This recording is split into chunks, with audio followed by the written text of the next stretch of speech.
अस्सलामुअलैकुम नाज़रीन, तेलंगाना एक्सप्रेस में आपका इस्तकबाल है। मैं हूं सानिया। न्यूज़ की शुरुआत करते हैं हेडलाइंस से। तेलंगाना में सनसनी फैलाने वाले फोन टैपिंग मामला, सुप्रीम कोर्ट ने मुअत्तल एडिशनल एसपी तिरुपतना की जमानत कर दी मंजूर। रेवंत रेड्डी के डाउ से तेलंगाना के लिए सरमायाकारी लाने का दावा महज खोखला। तेलंगाना भवन में बीआरएसवी के कैलेंडर की रस्मी इजरा तकरीब से केटीआर का खिताब।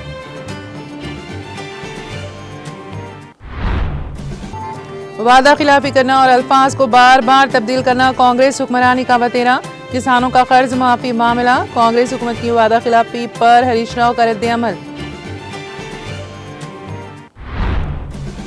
तेलंगाना की 9 म्यूनिसिपल कॉरपोरेशनों और 120 बल्दियात में खुसूसी ऑफिसर्स ने संभाली जिम्मेदारी। अगले बल्दियाती इंतखाबात तक इन कॉरपोरेशनों और बल्दियात के ओहदेदार करेंगे इंतजामी फैसले। साइबर सिक्योरिटी का अंकलेज शीट 2025 का 18-19 फरवरी किया जाएगा आगाज। डीजीसीआईडी वो इंचार्ज डायरेक्टर टीजीसीएसबी शिखा गोयल का मीडिया से खिताब में इंकशाफ। एक साल सिविल कोड को नाफिज करने का वक्त आ गया। राज्यसभा इंटर्नशिप प्रोग्राम के शुरा के 5वें बैच से नायब सदर जमहूरिया जगदीप धनखड़ का खिताब।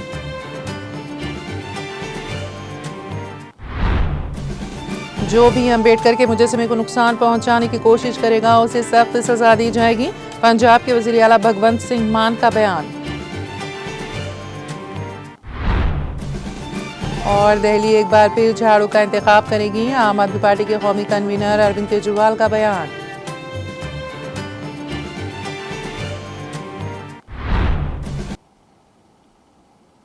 और अब खबरों की तफसील। तेलंगाना में सनसनी फैलाने वाले फोन टैपिंग मामले में सुप्रीम कोर्ट ने मुअत्तल एडिशनल एसपी तिरुपतना की जमानत मंजूर कर दी। सुप्रीम कोर्ट ने कहा कि दरख्वास्त गुजार 10 माह से जेल में है। अदालत ने वाज़ेह किया कि इस मामले में चार्जशीट पहले ही दाखिल की जा चुकी है, जिसके बाद मुलजिम को मजीद जेल में रखने की जरूरत नहीं है।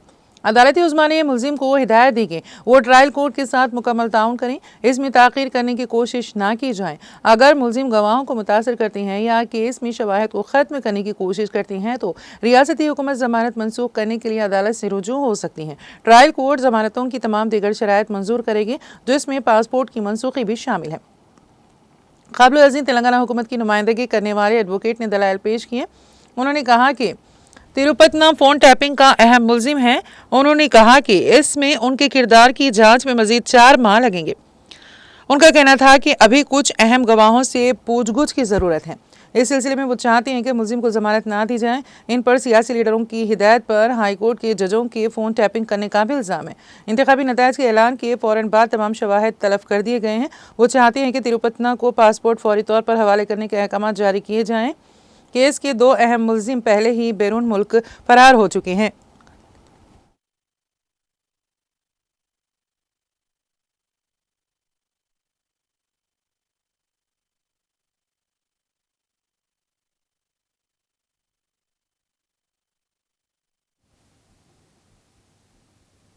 बीजेपी के एमपी ई राजेंद्र ने उनके खिलाफ दर्ज करदा एफआईआर को मनसूख करने की ख्वाहिश करते हुए तेलंगाना हाई कोर्ट में दरख्वास्त दाखिल की।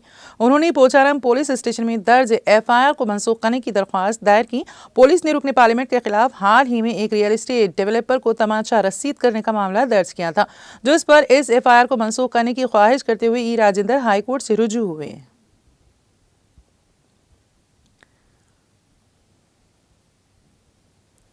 बीआरएस कारगुजार सदर के तारक रामाराव ने कहा कि रेवंत रेड्डी को अपनी शदीद तनकीद का निशाना बनाते हुए कहा कि रेवंत रेड्डी ने कहा कि वो पिछले साल डाउस गए और 42,000 करोड़ रुपए की सरमायाकारी लाएं, जिसमें से अब तक 40 पैसे भी तेलंगाना को नहीं आए। इसी तरह से रेवंत रेड्डी इस बार भी डाउस से 1,70,000 करोड़ रुपए की सरमायाकारी लाने का दावा कर रहे हैं, जिस पर कोई यकीन नहीं कर रहे हैं। केटीआर ने कहा कि रेवंत रेड्डी के 6 वादों पर अमल करने पर कोई यकीन कर सकता है। केटीआर तेलंगाना भवन में बीआरएसवी के कैलेंडर की रस्मी इजरा अंजाम देने के बाद तकरीब से खिताब करते हुए ये बात कही।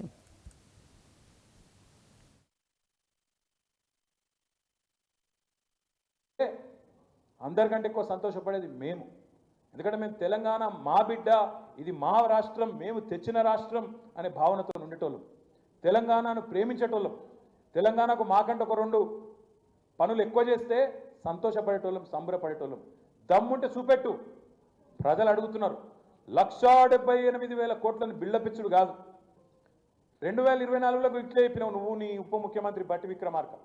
42,000 కోట్ల పెట్టుబడులు తెచ్చినాం అని గవర్నర్ ప్రసంగంలో, బడ్జెట్ ప్రసంగంలో మీరు చెప్పినారు. ఇలా ప్రజలు మీ మీద ఎందుకు అనుమానపడుతున్నారు? ఎందుకంటే నేతి బీరకాయలు నెయ్యి ఉంటుందా? నేతి బీరకాయలు నెయ్యి ఉంటుందా? మైసూరు బోండంలో మైసూరు ఉంటుందా? బొంబాయి రవ్వల బొంబాయి ఉంటుందా? ఉంటుందా? ఏంది మరి రేవంత్ రెడ్డి 6 గ్యారెంటీలు ఏమన్నా దానికి గ్యారెంటీ ఉన్నదా? అందుకే ప్రజలు అనుమానపడుతున్నారు. నేతి బీరకాయల నెయ్యి ఎంత ఉంటుందో కాంగ్రెస్ పార్టీ 420 హామీలలో కూడా వాస్తవం గంతే ఉంటుంది. కాబట్టి నువ్వు మొదటి సంవత్సరం తెచ్చిన పెట్టుబడులు కూడా ఒక్కటి కూడా రాలేదు. కాబట్టి అప్పుడు కూడా 40,000 కోట్లను ఉదరగొట్టినా 40 పైసలు కూడా రాలేదు. కాబట్టి నేను ఎవడు నమ్మతలేడు. నమ్మకపోతే నువ్వు వచ్చి పెద్ద పెద్ద హోర్డింగులు పెట్టుకొని ప్రభుత్వ ఖర్చుతోని ప్రజల పైసలతోని హోర్డింగులు పెట్టి నీ ముఖం పెట్టుకుంటే పెట్టుకో. అలా కేసీఆర్ బొమ్మ ఎందుకు, నా బొమ్మ ఎందుకు? పని లేక మా ఇద్దరు ఫోటోలు పెట్టి మాకేదో అజీర్తి అయిందట, మాకు అరుగుతలేదట. రేవంత్ రెడ్డి గారికి నేను చెప్తున్నా, చేతనైతే ఈ 1,78,000 కోట్లు అనేది అయితే నరుకుతున్నావో ఎప్పటి లోపల ఇవి ట్రాన్స్లేట్ అయితే ఎప్పటి లోపల మా పిల్లలకు ఉద్యోగాలు వస్తాయో చేతనైతే చెప్పు అని చెప్పి నేను అడుగుతా ఉన్నాను. ఇంకెక్కువ తీసుకురా, సంతోషపడతాం, సంబురపడతాం. నిజంగానే నువ్వు చెప్పింది వాస్తవం అయితే నీకు సన్మానం కూడా చేస్తాం. అది కూడా చెప్తున్నా.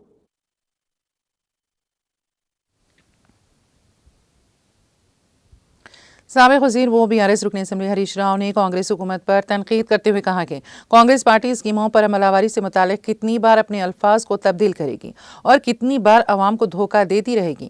उन्होंने कहा कि वादा खिलाफी करना, अल्फाज में बार बार तब्दीली करना कांग्रेस की हुक्मरानी का वतेरा है। हरीश राव ने कहा कि इलेक्शन के दौरान यह ऐलान किया गया था कि इख्तिदार में आते ही 9 दिसंबर 2023 को कर्ज माफ़ कर दिया जाएगा, लेकिन इख्तिदार में आने के बाद इसे 15 अगस्त 2024 तक मुलतवी कर दिया गया। जब वो तारीख आ गई तो इसे फिर से दशहरा तक कर्ज माफ करने का वादा किया गया। उन्होंने कहा कि आज भी 20 लाख से ज्यादा किसानों को कर्ज माफी नहीं मिली है। उन्होंने रेवंत रेड्डी पर तनकीद करते हुए कहा कि रेवंत रेड्डी ने इलेक्शन के दौरान किसानों को यकीन दिलाया था कि अगर अब लिया जाए तो रैतू बंधु 10,000 रुपये होगा और 9 दिसंबर के बाद 15,000 रुपये रैतू भरोसा दिया जाएगा।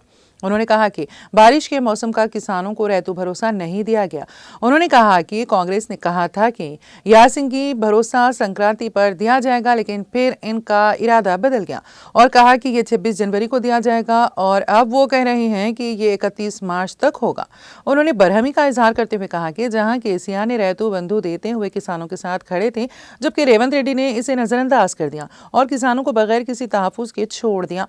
हरीश राव ने ट्वीट करते हुए कहा कि आसरा के 4,000 रुपये, 1 तोला सोना, खवातीन को हर माह 2,500 रुपये, विद्या भरोसा कार्ड, 1 साल में 2 लाख नौकरियां और बेरोजगारी भत्ता, ये तमाम चीज़ों का इंद्रम्मा दौर हुकूमत में क्या हो रहा है वो इंद्रम्मा को ही मुअल्लम होना चाहिए।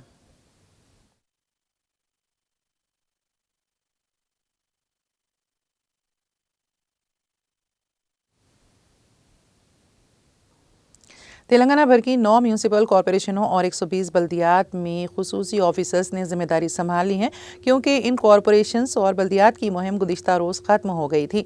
अगले बल्दियाती इंतखाबात तक इन कॉरपोरेशनों और बल्दियात के अहदेदार इंतजामी फैसले करेंगे। म्यूनसिपल मशीनरी को तरक्याती कामों और बिलों की अदायगी जैसे तमाम मामला खुसूसी हुकाम की इजाज़त से करने होंगे। करीमनगर कॉरपोरेशन की मियाद कल ख़त्म हो रही हैं, इसलिए बुध से वहाँ खुसूसी अहदेदार जिम्मेदारी संभालेंगे। महकमे बल्दी नज़्म व नस्र के प्रिंसिपल सेक्रेटरी दाना किशोर ने खुसूसी अफसरान के तकर्रुर के अहकामात जारी किए। वाज़ेह है कि मेरचल, रंगारेड्डी और संगारेड्डी को छोड़कर बाकी तमाम अजला में ज़िले के लिए खुसूसी अफसर का तकर्रुर किया गया है।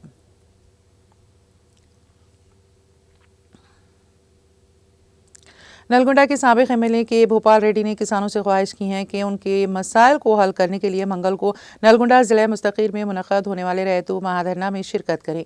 उन्होंने मुकामी क्लॉक टावर सेंटर में BRS लीडरों के साथ धरने के मुकाम का मुआयना किया और धरने के इंतजामात की निगरानी की। इस मौके पर खिताब करते हुए उन्होंने कहा कि साबिक़ वज़ीर KT रामाराव की क़यादत में यह महाधरना अदालती अहकामात के तहत मुनक़्क़द किया जा रहा है, क्योंकि कांग्रेस हुकूमत ने इसे रोक दिया था। उन्होंने कहा कि ये महाधरना सुबह 11 बजे से दोपहर 2 बजे तक जारी रहेगा, जिसमें तमाम किसान शरीक हों।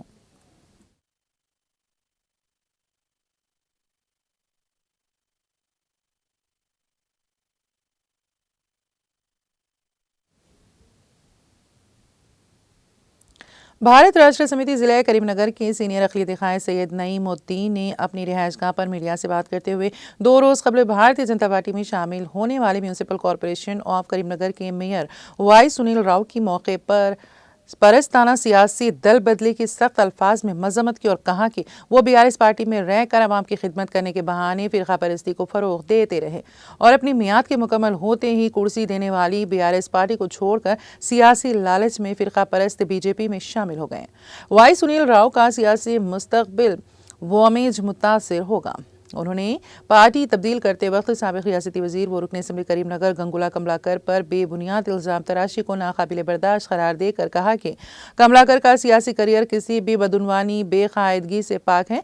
उन्होंने वाई सुनील राव को मौका परस्त और धोखेबाज सियासी कायद करार दिया और अपना मुहासिबा करने का मशवरा दिया। सैयद नईमुद्दीन ने मरकजी हुकूमत और बीजेपी को अपनी शदीद तनकीद का निशाना बनाया।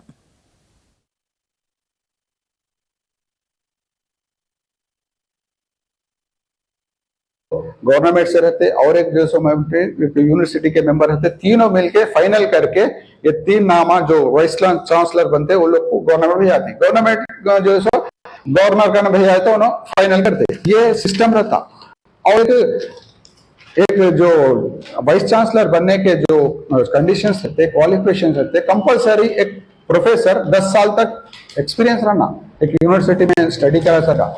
लेकिन ये जो कानून जो ला रही सेंट्रल गवर्नमेंट, उसको कोई एक्सपीरियंस की जरूरत नहीं, प्रोफेसर रहने की जरूरत नहीं, एक बिजनेसमैन को भी जो सो वाइस चांसलर बना देते, यानी एक कार्यकर्ता, बीजेपी कार्यकर्ता को बना देते बोले सरकार एक कानून बना रही। इसे हम मजम्मत कर रहे हैं, ऑलरेडी हमारी पार्टी इसको मजम्मत करी।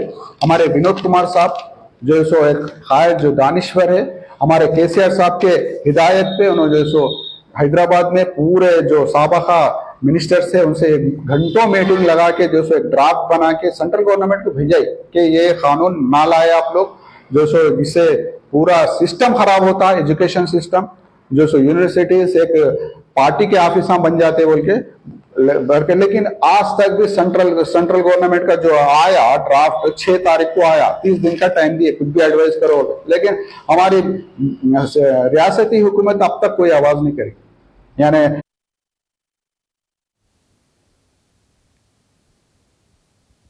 DGCID को इंचार्ज डायरेक्टर TGCSB शिखा गोयल ने मीडिया से बात करते हुए TGCSB और society for cyber security council SCSC के जरिए 18 से 19 फरवरी तक मुनक़द होने वाले कॉन्क्लेव शेड 2025 की तफसीलात से वाकिफ करवाते हुए कहा कि साइबर क्राइम और साइबर सिक्योरिटी के खतरात आलमी सतह पर बढ़ते हुए तशवीश का बायस बन गए हैं। 2024 में यह अंदाज़ा लगाया गया है कि हिंदुस्तान में साइबर क्राइम से 22,812 करोड़ रुपए का नुकसान हुआ। गुज़िश्ता साल तेलंगाना में 1,20,869 शहरी साइबर क्राइम्स का शिकार हुए और तेलंगाना साइबर सिक्योरिटी ब्यूरो ने मुतासरीन की मदद के लिए अपनी बोली में 17,912 मुतासरीन को 183 करोड़ रुपए वापस किए। साइबर क्राइम में नुमाया इजाफा तमाम स्टॉक होल्डर्स की जानिब से फौरी कार्रवाई की जरूरत को उजागर करता है। रियासत के IT सेक्टर की बड़ी मौजूदगी और गवर्नेंस की अहम खिदमात की पेशकश के पेश नज़र रियासत के डिजिटल इंफ्रास्ट्रक्चर को बदनीयती पर मुबनी हमलों के खिलाफ महफूज बनाने की अशद ज़रूरत है। उन्होंने बताया है कि Hyderabad international convention centre HICC में 18 से 19 फरवरी 2025 तक मुनक़द होने वाला ये कॉन्फ्रेंस कानून नाफिज करने वाले इदारों, सनत के पेशावर अफराद, तालीमी इदारों, NGOs की तंजीमों के दरमियान ताउन को फ़रोग़ देगा।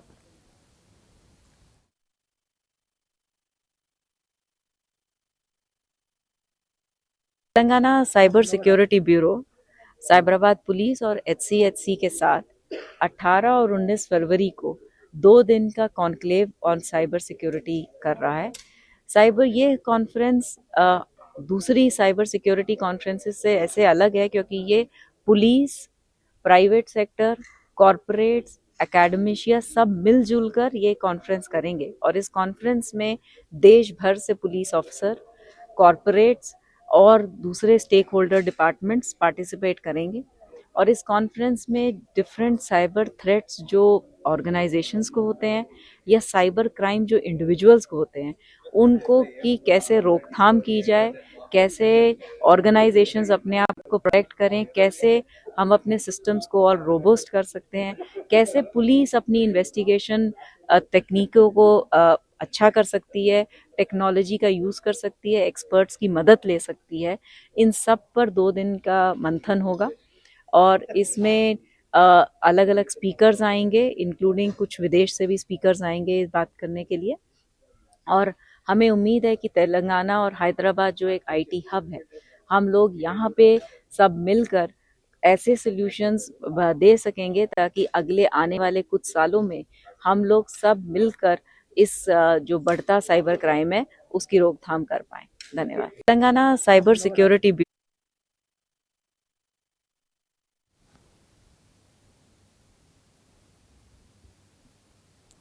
तेलंगाना में फरवरी के महीने में 7 दिन बैंक बंद रहेंगे, दूसरे वो चौथे हफ्ते और तमाम इतवार के अलावा 26 फरवरी को महाशिवरात्रि के मौके पर बैंक बंद रहेंगे।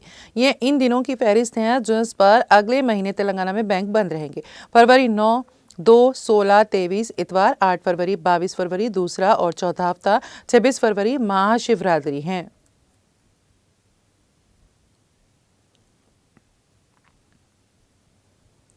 शहर हैदराबाद के हुसैन सागर में गुज़िश्ता शब 2 कश्तियों में आग लगने के वाक़े के बाद शहर का एक नौजवान लापता हो गया। इस नौजवान की शिनाख्त अजय के तौर पर की गई है। पीर की सुबह अजय के अरकान ख़ानदान हुसैन सागर के पास पहुंचे और पुलिस हुकाम को इत्तला दी कि वो गुज़िश्ता रात से लापता है। उन्होंने इसे तलाश करने के लिए सर्च ऑपरेशन की दरख्वास्त की। इस दरख्वास्त के बाद हुकाम और पुलिस ने 2 बचाव टीमों के साथ झील में मुश्तरका सर्च ऑपरेशन शुरू किया। ज़रूरत पड़ने पर मज़ीद टीमें तैनात की जाएंगी। दस्तयाब मालूमात के मुताबिक अजय के साथ आने वाले दोस्त महफूज रहे। इतवार की रात हुसैन सागर में 2 कश्तियों में आग लग गई। ये आग मुबैना तौर पर नेकलेस रोड पर पीपल्स प्लाजा में मुनक़िदा भारत माता महा आरती प्रोग्राम के एक हिस्से के तौर पर पटाखे फूटने की वजह से लगी थी। इस हादसे के वक्त कश्तियों में 15 अफराद सवार थे। आग एक कश्ती से दूसरी कश्ती में फैल गई, जिससे दोनों कश्तियों को शदीद नुकसान पहुंचा।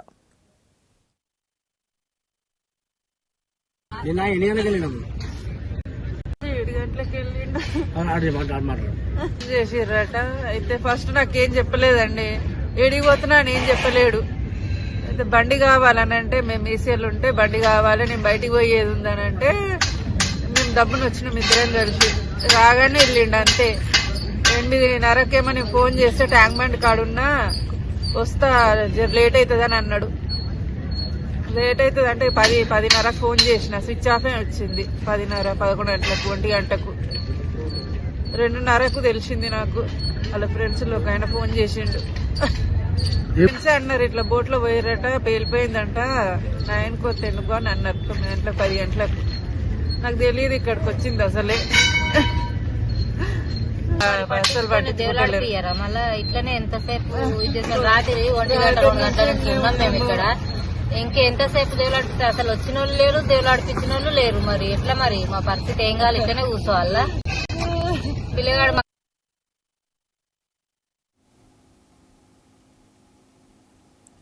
शहरी हैदराबाद के नुहाई इलाके हयात नगर के कंटलोर में इंटरमीडिएट की तालिबा अपने हॉस्टल के कमरे में फांसी से लटकती हुई पाई गई।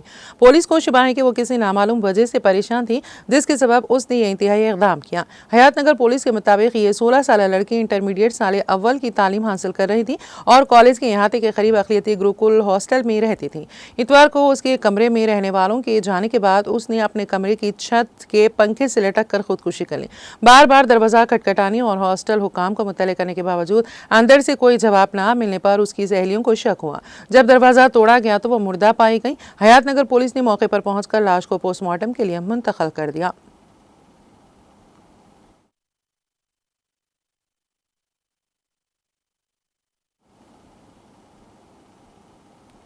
सूर्यापेट जिले में नौजवान का कत्ल कर दिया गया। मकतूल की शिनाख्त कृष्णा के तौर पर की गई है। नामालूम अफराद ने पत्थर डालकर उसका कत्ल कर दिया। जनगांव रोड से पल्ला मेरी जाने वाले रास्ते में मूसा नदी के किनारे मकतूल की लाश फेंक दी गई। सुबह वहां से गुजरने वाले मुकामी अफराद ने लाश देखकर पुलिस को इत्तला दी। पुलिस ने लाश को सूर्यापेट के सरकारी अस्पताल मुंतकिल कर दिया। 6 महीने कबल कृष्णा ने भार्गवी नामी लड़की से मोहब्बत की शादी की थी। पुलिस इस पहलू की जाँच कर रही है कि आया बैन ज़ात शादी कत्ल का सबब बनी या फिर कोई पुरानी दुश्मनी इसकी वजह है। 6 महीने पहले ही शादी होने की वजह से मकतूल की बीवी भार्गवी पर गम का पहाड़ टूट पड़ा।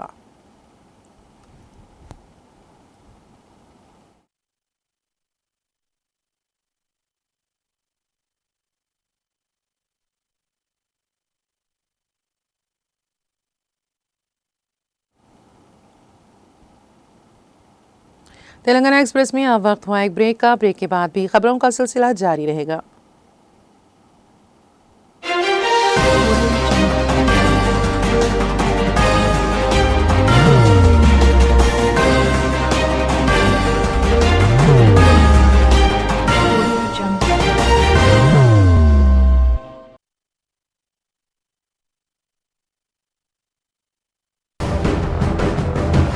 जिंदगी में कितना भी हो मुश्किलों का अंधेरा, रासिक स्टोन से चमकेगा किस्मत का सितारा।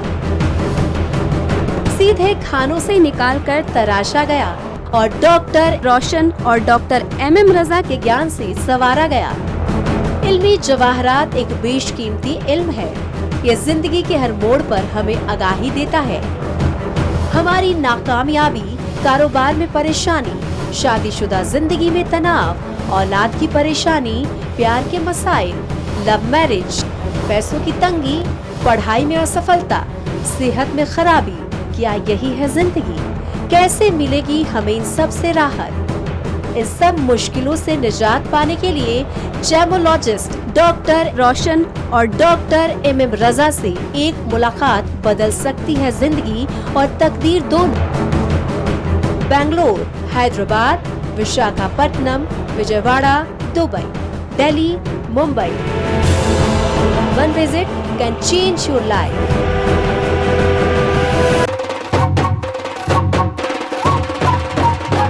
जगमग दिल के तारों में रिश्तों की होगी धुन, सोनिए तू, उपड़िए तू,